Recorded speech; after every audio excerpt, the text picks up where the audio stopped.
Good morning from the floor of the CME Group. This is Danny Riley with today's Mr. Topstep update. There's a lot going on here. You know, we started out the year on a kind of a quiet note, and now things are starting to pick up. And a lot of our videos last week and into this week, we pointed out that we thought the markets were going to start to see some type of correction, and the markets have started. You know, that's the type of stuff that goes on around here in the S&P and S&P option bit.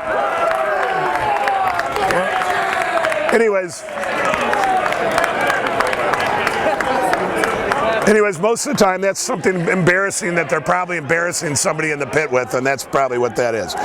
You know, look at today we opened up the S&P up at 79.5. Yesterday's close was a very firm close, and it kind of made people think that we were going to move up a little higher. And all of a sudden this morning, these headlines about the UK banking system starting to fall under scrutiny, Rick Santelli pounding this out on CNBC all morning. The futures were holding in there, and then they collapsed. I mean, in an hour and a half period, the S&P went from a opening range of 1097 to 1097.5 all the way down to a low of 1074.5. That's a 23 handle drop in an hour and a half to 2 hours. This is substantial stuff that's going on down here. In other markets over in the 10-year note options, they've got about 40,000, and over in the euro options, they've got about 175,000. But one of the things that's really sticking out here that we really can't seem to get a handle on is the 30-year bond is actually down. You know, when the stocks are down, the bonds are usually up, and we're not seeing any of that. It's kind of a decoupling of that trade. You know, and then, you know, as far as talking about this debt stuff, the debts are really starting to build up. And a friend of ours gave us some statistics that the national debt as of last year at this time was about the national debt now versus last year at this time is over $12 trillion. You know, and they say that the estimated per person if you broke down the population, that would mean that every citizen in the United States would owe over $40,000. This is obscene. You know, the markets are going to catch up to this, and they're starting to do that, but we just don't know if the markets are really going to crash down through these lows, especially those Dubai lows that we were talking about, that Topstep and Jason Carter were talking about earlier in the week.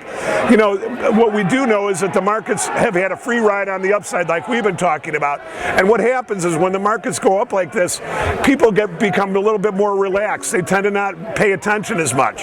But down here in the S&P, where program trading is one of the biggest things that goes into the pit, it really generates about 70% of the volume.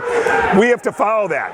And as far as what we've been seeing here in the S&P, it's the contract is loaded with sell stops. And as we've tried to explain to you before, when the markets are holding sell program levels and you have all these sell stops underneath, those bids just get whacked out on the way down. And when we were coming down, our desk sold a bunch of minis. We saw a bunch of other people selling minis, and when those minis come in, they just accelerate that process. So what we've got here for the rest of the day is we've had a little bounce off the lows.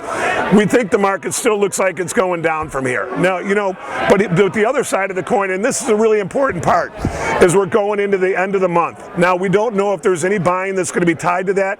Generally, that happens the day before, which is today, which we're not seeing any of. And then some of that will reoccur on Monday, which we've been really big about talking about mutual fund Mondays. I think we're up 15 out of the last 18 Mondays. This is a big stat. You got to kind of pay attention to this. Again, like if you bought last week on the close and you held those futures contracts into Monday, you did okay. If you sold them out on the open, you did even better. Right now, the way the markets are set up, they don't look good at all. With this banking situation and all this other stuff floating around, we think there's still more downside, you know, to come. But we're not sure that there won't be some kind of bounce here in the afternoon and then come back down later. That's all we've got from here from Mr. Topstep.